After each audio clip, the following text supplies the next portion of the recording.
आप अगर प्रधानमंत्री जी के भाषण सुनेंगे तो जैसे जैसे चुनाव पास आते रहते हैं उनके भाषण पॉलिटिकल हो जाते हैं।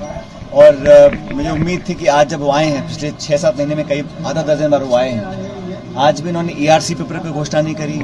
आज भी इन्होंने जो हमारे स्टेट का बकाया है केंद्र सरकार का पैसा, उन्होंने उसकी बात नहीं करी।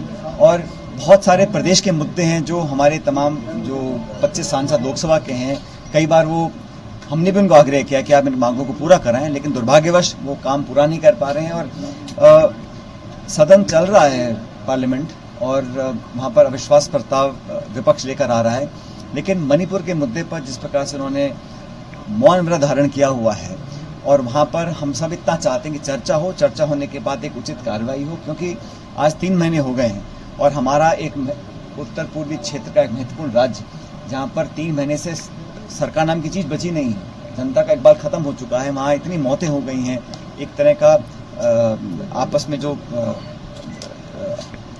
आक्रामक रवैया लोगों ने अपना रखा है, बलात्कार हो रहे हैं, आग लग रही है। हम चाहते हैं उस पर नियंत्रण किया जाए और केंद्र सरकार, राज्य सरकार अपनी भूमिका को निभाएं। इस पर जो भाजपा का शीर्ष नेतृत्व है वो चर्चा करने से भी संकोच कर रहा है और कदम उठाने की बात तो बहुत दूर है। इसलिए हम बहुत चिंतित हैं और हम चाहते हैं कि इस प्रकार का जो बर्बरतापूर्ण व्यवहार हुआ है मणिपुर के अंदर, उसकी पुनरावृत्ति ना हो। इस बात का आश्वासन प्रधानमंत्री जी देते तो बेहतर रहता। आज मोदी जी के दौरे से पहले एक भाषण था मुख्यमंत्री जी का 3 मिनट का, उसको हटा दिया गया। इसके बाद मुख्यमंत्री ने ट्वीट किया था।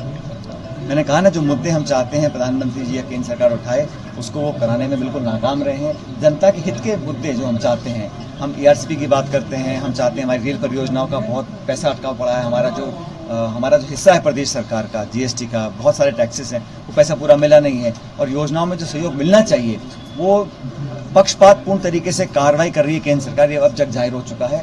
और चुनाव आते आते मैं समझता हूं कि इस प्रकार के राजनीतिक भाषण ज़्यादा होंगे, बजाय इसके कि डेवलपमेंट वर्ड्स की बात करें, विकास की बात करें।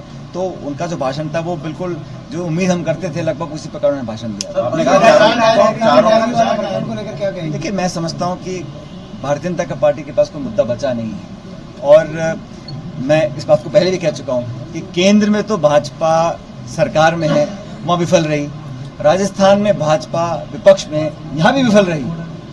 अजीब पार्टी है जो सत्ता में फेल हो रही है और विपक्ष में फेल हो रही है। 4.5 साल में कोई मुद्दा उनका बचा नहीं कहने के लिए, आपसी झगड़ों में इतने फंसे हुए हैं।